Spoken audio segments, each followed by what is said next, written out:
जय हिंद। चलिए जानते हैं हम लोग कि जो क्वेश्चन पिछले साल आया है किस टाइप का आया है, और उसमें से 10 को अच्छे क्वेश्चन लिया, मतलब ये हमेशा लाते रहेंगे, ठीक है, 10-10 को, जब तक एग्जाम आप लोग को ना हो जाए, चालू ना हो जाए, ठीक है ना। तो याद रखिए अच्छे अच्छे क्वेश्चन लाएंगे, ठीक है ना। इसमें देखिएगा हम लोग रिवीजन भी करेंगे साथ साथ इसके साथ। अब देखिएगा, और इसके बाद ये भी याद रखिएगा जो कब पूछा गया है और कितना बार पूछा है वो भी हम यहाँ पे स्क्रीनशॉट में आप लोग दिखा देंगे। याद देखिए स्क्रीनशॉट ही लाए, लिख के लाते थे आप लोग कहते कि है सर जी ऐसा थोड़ी क्वेश्चन आया होगा, इसलिए हम स्क्रीनशॉट ही लाए, ठीक है ना। देखिएगा कब पूछा गया है और किस पाली में, ये भी ठीक है ना।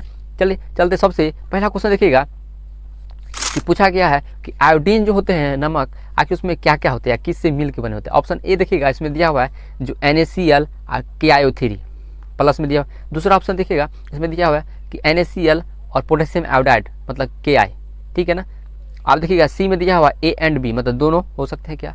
ऑप्शन डी इनमें से कोई नहीं। आप लोग पढ़े होंगे, याद रखिए NCERT में तो नहीं है, भारतीय वन में आप लोग पढ़े होंगे कि साधारण नमक में जब KiO3 मिला दे या तो पोटेशियम आयोडाइड Ki मिला दे तो क्या बन जाता है, आयोडीन नमक बन जाता है। इससे घेंगा रोग नहीं होता है, इसी से थायरॉक्सिन हार्मोन भी बनता है, भी पढ़े होंगे आप लोग। तो ये देखिएगा ये जो हार्मोन होते हैं कहाँ, मतलब सॉरी इसमें क्या होगा ऑप्शन, याद देखिएगा सी ऑप्शन हो जाएगा, दोनों सही होगा, ठीक है ना। तो सी ऑप्शन सही, ठीक है ना। आगे चलते हैं, अगला क्वेश्चन देखिएगा बहुत ही बेहतरीन क्वेश्चन है ना कि फ्लेमिंग के जब वाम हस्त नियम होते हैं ना, उसमें से देखिएगा पूछेगा कि वाम हस्त नियम आखिर उसमें तर्जनी का संकेत क्या होता है। जी हाँ, चलिए जानते हैं। उसमें ऑप्शन पहले ऑप्शन बता देते हैं। ऑप्शन ए में देखिए दिया हुआ है कि जो चालक के जो है उसमें बल की दिशा को आरोपित कर मतलब दिखाता है, आरोपित बल की दिशा को। ऑप्शन बी देखिएगा इसमें दिया चुंबकीय क्षेत्र की दिशा बताता है। ऑप्शन सी देखिएगा तो इसमें लिखा हुआ है चुंबकीय मतलब धारा की दिशा को, प्रवाहित विद्युत धारा की दिशा बताता है।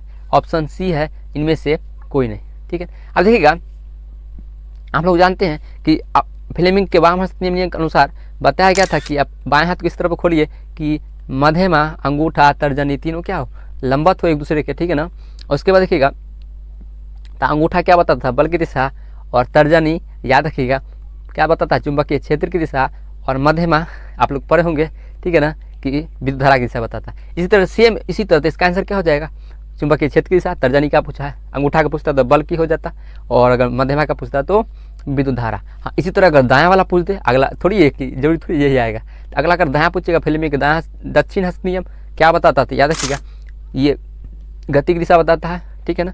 और पूछेगा अब फिर इस मतलब कहानी सेम रहेगा, लंबत इसमें भी रहेगा, ठीक है, तीनों उंगलियां लंबत होगा। उसके बाद पूछेगा तर्जनी चुंबकीय क्षेत्र सेम होगा, मगर मध्यमा याद रखिएगा इसमें क्या हो जाएगा, याद रखिएगा प्रेरित विद्युत धारा की उत्पन्न होता है इसमें, ठीक है। तो बायां वाला मोटर पर काम करता है, और दायां वाला पूछेगा दक्षिण हस्त नियम, याद रखिएगा फ्लेमिंग के जनरेटर या डायनामो काम। इस पर एक वीडियो भी डाले हुए हैं, आप लोग देख सकते हैं मोटर पर, ठीक है ना। चलिए चलते हैं तीसरा क्वेश्चन, ठीक है ना। अगला क्वेश्चन बताइएगा कि एस्टोमाटा जो होते हैं रंध्र, उसमें जो खुलना और बंद होना किसके द्वारा नियंत्रण होता है, ठीक है ना। बहुत बेहतरीन क्वेश्चन है। देखिएगा इसमें ऑप्शन ए दिया हुआ है द्वार कोशिका, ऑप्शन बी दिया हुआ है सहचर कोशिका, ऑप्शन सी देखिएगा इसमें लिखा है नलिका, है ना। उसमें उस पर देखिएगा डी में जो लिखा है मूल रोम, तो बताइए कौन सा होगा, है ना। सी में चाली नलिका लिखा है, डी में इनमें से मतलब मूल रोम, तो बताइए कौन सा ऑप्शन सही हो। आप लोग पढ़े होंगे कि रंध्र एस्टोमाटा के देखो कोशिका जो होते हैं ना, गार्ड कोशिका, इसी को बोलते हैं गार्ड कोशिका, याद रखिएगा द्वार कोशिका उसी को बोलते हैं। उसके द्वारा क्या होते हैं, खोलना हो या बंद करना हो सबका नियंत्रण करता है, ठीक है ना। ये भी एक दो बार पूछा हुआ है, कभी गार्ड कोशिका ऑप्शन देता है तो कभी द्वार कोशिका, ठीक है ना। आप लोग समझ गए, इसी को हिंदी में रक्षक कोशिका भी बोलते हैं, ठीक है। चलिए चलते हैं अगला क्वेश्चन पे जाते हैं, ठीक है। अगला क्वेश्चन देखिएगा एक क्वेश्चन है, इसमें देखिएगा कार्बन का एक बॉन्ड है, ठीक है ना, और एक बॉन्ड से हाइड्रोजन जुड़ा हुआ है, और डबल बॉन्ड से ऑक्सीजन जुड़ा हुआ है। तो पूछा गया ये जो पराकारात्मक, देखिए शब्द है एनसीईआरटी का पराकारात्मक, इसी को क्रियाशीलता ही बोलते समूह, है ना। तो बोला क्या है क्रियाशीलता समूह यह किसको दिखाता है। ऑप्शन ए में देखिएगा कीटोन लिखा हुआ है, ऑप्शन बी में देखिएगा कार्बोक्सिलिक लिखा हुआ है, ठीक है ना। ऑप्शन सी में देखिएगा तो एल्कोहल लिखा हुआ है, ऑप्शन डी में देखिएगा तो एल्डिहाइड लिखा हुआ है। हम एक एक करके सबको बताते हैं, आपको ऑप्शन मतलब आंसर मिल जाएगा। ऑप्शन ए देखिएगा क्या लिखा है कीटोन, कीटोन का लोग CO पढ़े होंगे, ठीक है ना। तो देखिए इसमें तो ऑक्सीजन भी हाइड्रोजन भी है, और हाइड्रोजन ऑक्सीजन कार्बन तीनों है, तो ये गलत नहीं होगा। ऑप्शन देखिए कार्बोक्सिलिक, कार्बोक्सिलिक आप लोग पढ़े होंगे क्रियाशील समूह COOH होता है, ये तो होबे नहीं करेगा, ये इसमें 2 ऑक्सीजन हो चाहे 2 ऑक्सीजन तो है, ये भी नहीं होगा। अगर देखिए तीसरा ऑप्शन है सी एल्कोहल, एल्कोहल आप पढ़े होंगे OH, मतलब O होना चाहिए, ऑक्सीजन और हाइड्रोजन, ऐसे कार्बन भी है इसमें, तो ये भी नहीं होगा। अब बचा क्या, ऐसे ही मार सकते हैं, ऐसे तो बता ही देते हैं। एल्डिहाइड का, देखिएगा एल्डिहाइड का क्या होता है, CHO होता है, तो इसी को बनाएगा तो C है ना, और ये एकदम संरचना ऐसा ही बनेगा, ठीक है ना। एल्डिहाइड में आप लोग पढ़े होंगे क्या जुड़ता है, ऑल जुड़ता है, ठीक है ना, सॉरी अल जुड़ता है, माफ़ कीजिएगा। और एल्कोहल में पूछेगा तो ऑल जुड़ता है, कीटोन में ओन जुड़ता है, ठीक है ना। और कार्बोक्सिलिक में या देखिए ऑक्सी जुड़ता है, ठीक है ना, ऑक्सी एथेनोइक, ओइक भी जुड़ता है, ओइक हम एथेनोइक मेथेनोइक सब, ठीक है। अगला क्वेश्चन पे हम लोग चलते हैं।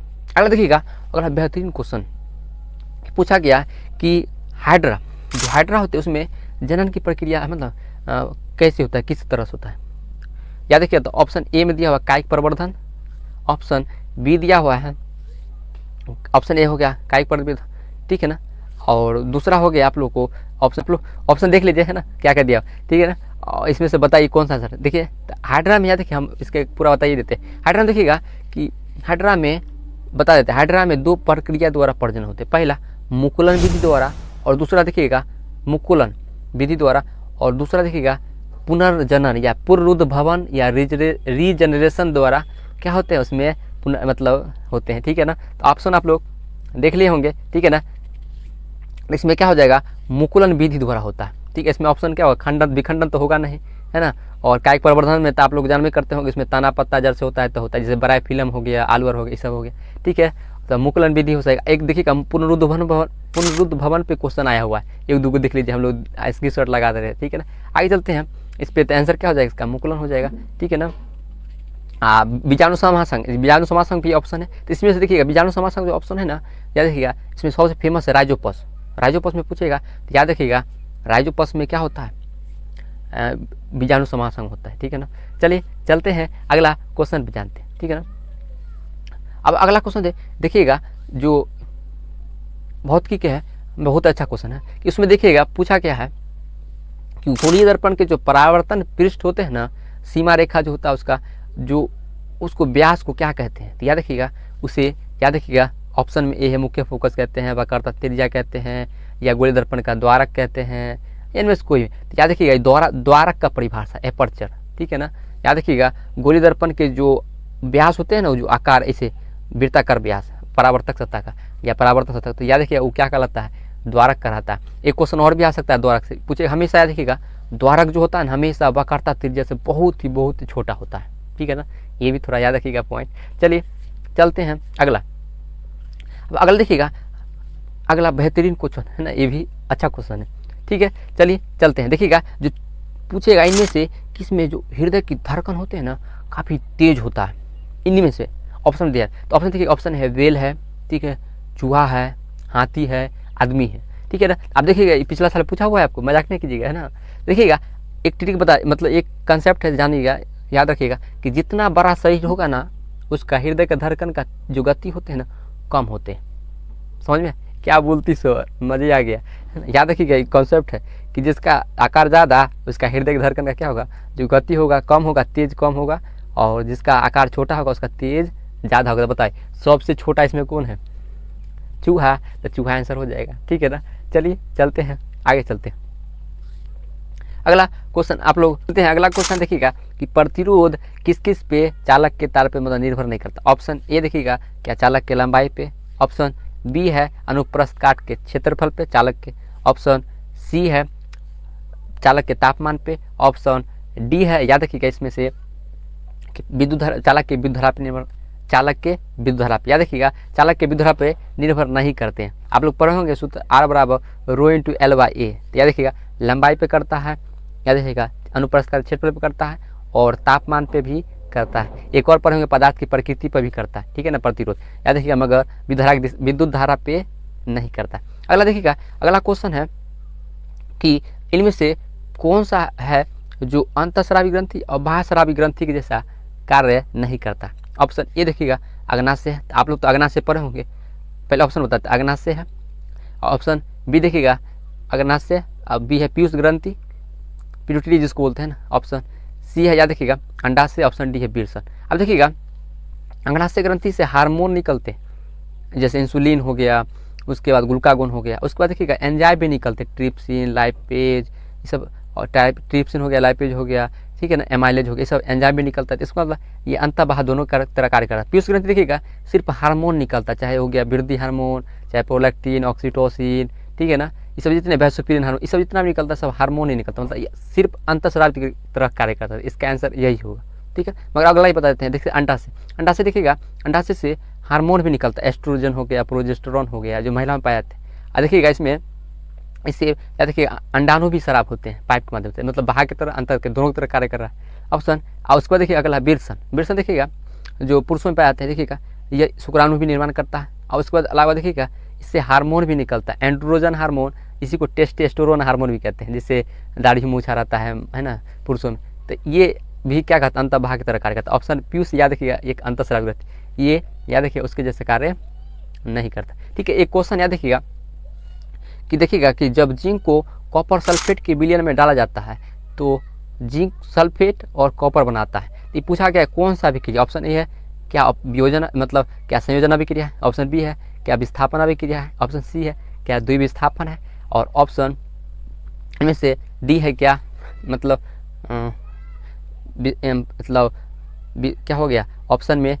तो बताइए इनमें से कौन सा होगा, ऑप्शन दिया हुआ तो बताइए कौन सा होगा। याद देखिएगा आप लोग इसमें देखिएगा, इसमें आप लोग पढ़े होंगे ऑप्शन मतलब डी में है वियोजन। तो इसमें आप लोग पढ़े होंगे कि जब कोई एक परमाणु दूसरे परमाणु को योग से क्या करता है, हटाता है या विस्थापित करता है, तो विस्थापन अभिक्रिया कहलाता है। इसी को एकल विस्थापन भी कहते हैं। या देखिए ऑप्शन क्या हो जाएगा, विस्थापन अभिक्रिया, ठीक है ना। और द्विविस्थापन में या देखिए आयन पर आदान प्रदान करता है दो परमाणु, ठीक है ना। और संयोजन में तो आप लोग पढ़े होंगे कि दो से अधिक पदार्थ मिलकर एक पदार्थ बनाएगा तो संयोजन हो। और वियोजन फिर उसी का उल्टा हो जाता है कि एक बड़ा सा योग टूट के बहुत सारे परमाणु में विखंडन होगा तो वियोजन हो गया, ठीक है। आप लोग समझ गए होंगे, ठीक है ना। और नेक्स्ट वीडियो हम लोग लाएंगे फिर से अच्छे बेहतरीन कोर्स है, ठीक है ना। लाइक और सब्सक्राइब करके रख लीजिए चैनल, ठीक है ना, दबा के, ठीक है। जय हिंद।